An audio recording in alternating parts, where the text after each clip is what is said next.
How to fix audio issue on YouTube.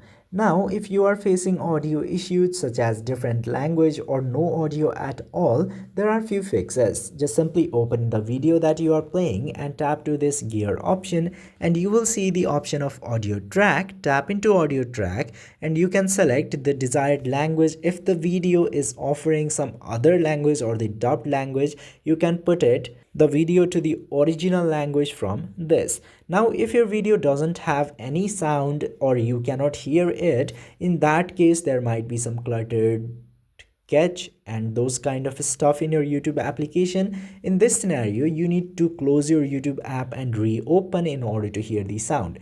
And if that still doesn't fix your issue, you need to consider restarting your device, not resetting, just restarting, powering it off and powering it on again, and this way your issue will be fixed. I hope this video was informative to you. If yes, don't forget to hit that subscribe button.